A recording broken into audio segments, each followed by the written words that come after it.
Hey guys, welcome to my channel. Thank you guys for watching. On this episode, we're working on a 2022 Toyota Tundra.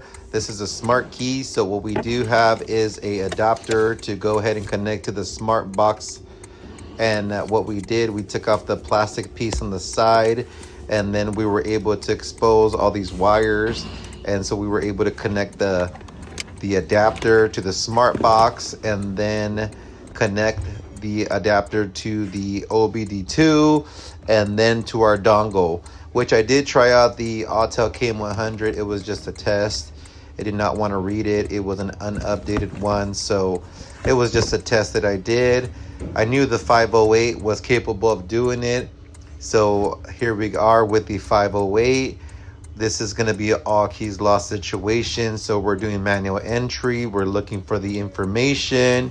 2022 Toyota Tundra, what year? This is an 8A key, so that's what we're going to choose. We just check our information.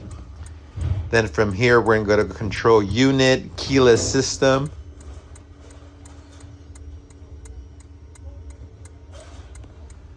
Then we're going to back up the emo data.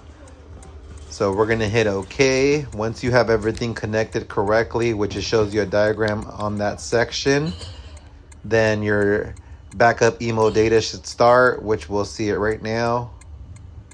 See, now it's backing up the emo data.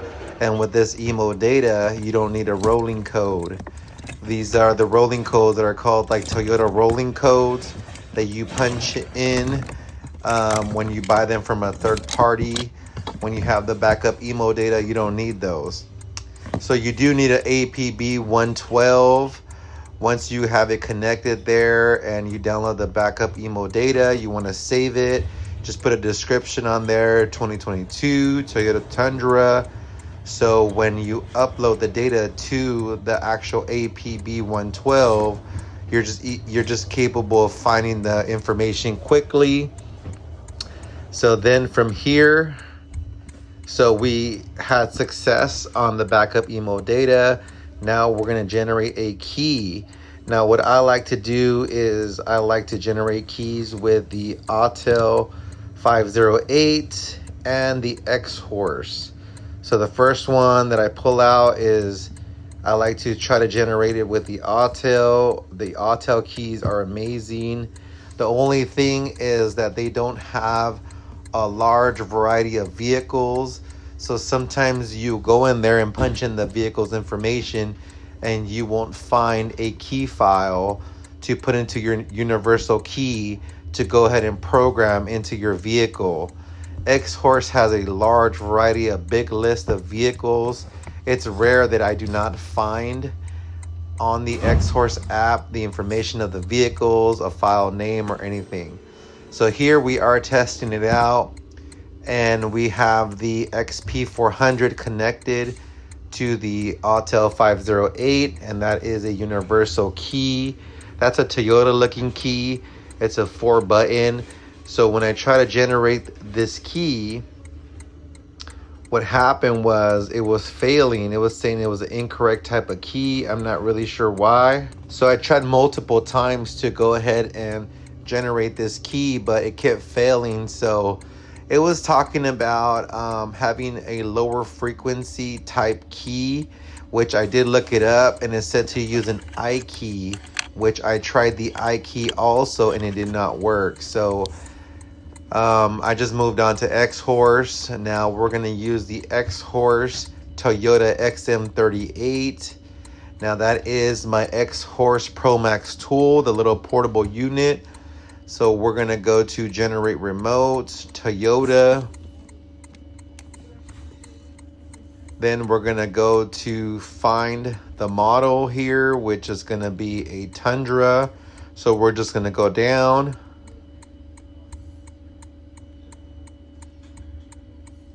There we go, Tundra.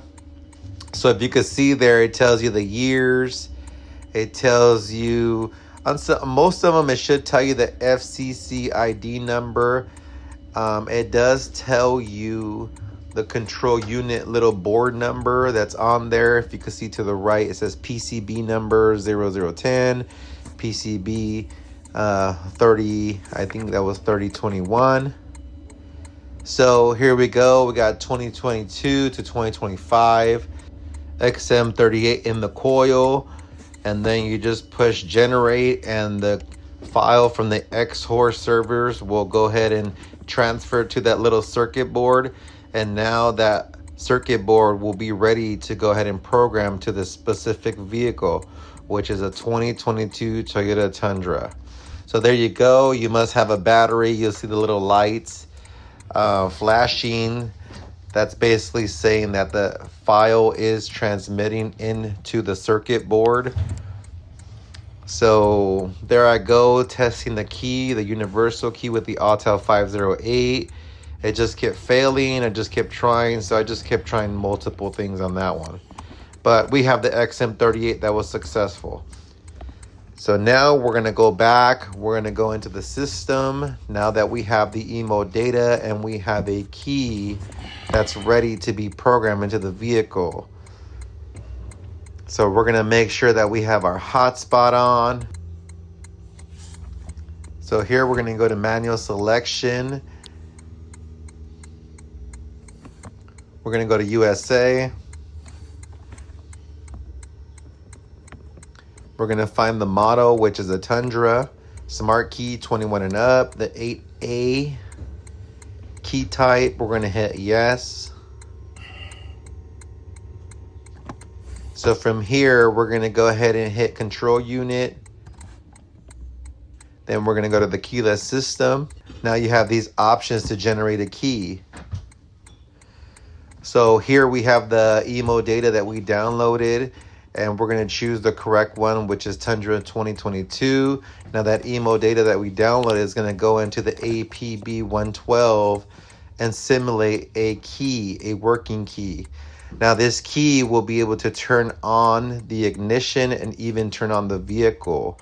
So if you're in a situation where you need to move the car, this will move the car to a safe place just in case you're just in a dangerous place and you need to add a key. So as soon as it receives the emo data, it will say success. And now you could put the Autel APB112 next to the push to start button to turn on the vehicle. So there we go. It got the key type. It says connect the APB112. Obtaining key information. All right, now it's loading the data into the APB112. Checking for updated files. All right, so the data is complete. Now this is a working simulated key. So we're gonna hit yes. So now we're gonna go ahead and test it out. Put it next to the push to start button and turn that ignition on. Sometimes you have to do it a couple of times, but it will turn the vehicle on.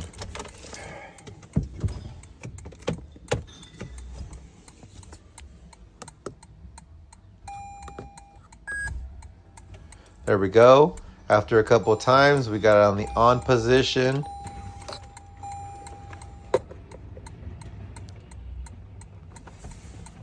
You can see there we got the vehicle responding now, like if it has a key.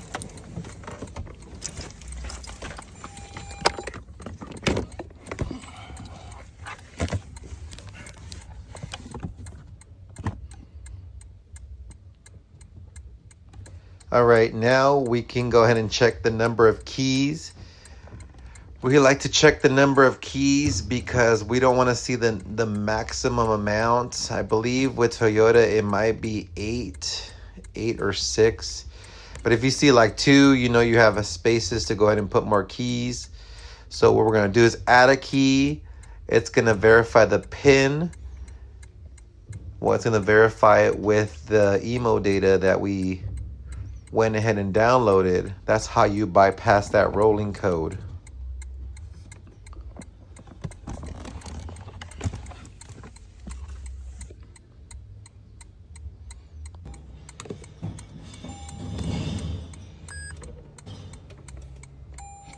So if it fails, you just want to turn the car on the off position, turn it back on.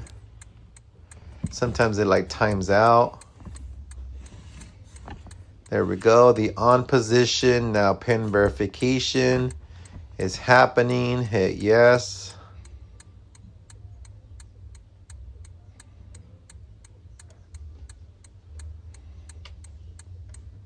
So it says if you backed up the emo data we have. So there's our file right there. And through that file, it's gonna read the pin. So there we go. Everything has been successful. So first, it wants the original key. So we put the simulated key next to the start button. It beeps, and then we put the new key, and then you got to make sure it beeps twice. Once it beeps twice, that means that it has been a successful key program. And if it beeps once, that means that the key has failed to program. So you will have to try it again. Either you have the wrong FCC ID number or you have the wrong frequency. I know these Toyotas have different types of frequencies. Sometimes it's very difficult to get the correct frequencies and the correct key. So you just got to keep trying. And that's the good thing about these generated universal keys, because we have other options with the X-Horse to generate another key that's different that can possibly work. But in this case, this job was successful. We did hear the 2 beeps, so it did take the key. We just have to wait until all the seconds are up to complete the process. But yeah, that is the process of learning the key. Even though it says the key has failed, as long as it beeps twice, it's still a working, complete job.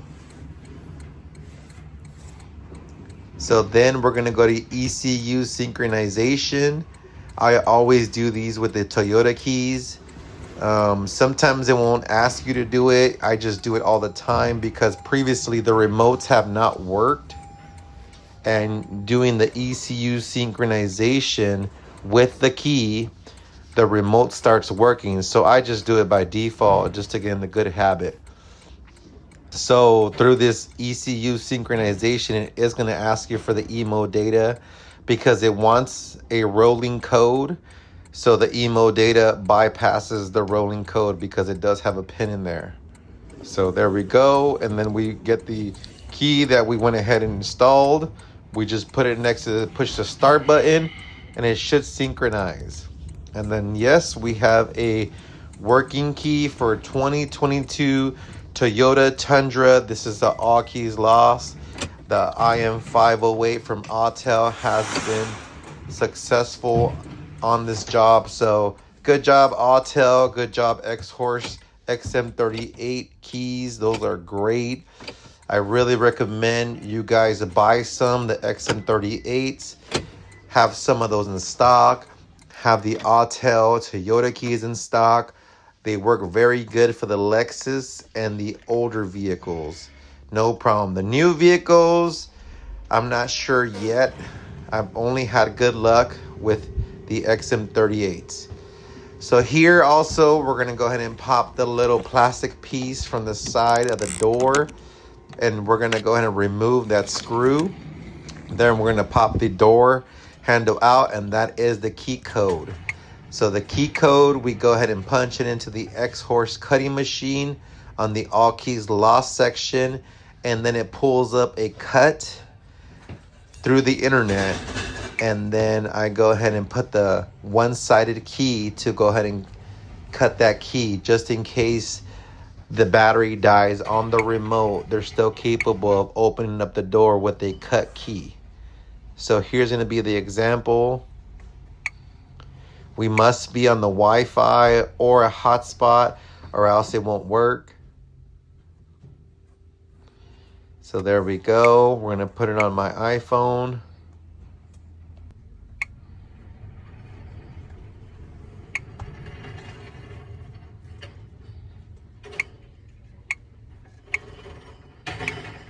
There we go. Toyota, it does give you an example of how many numbers it should be.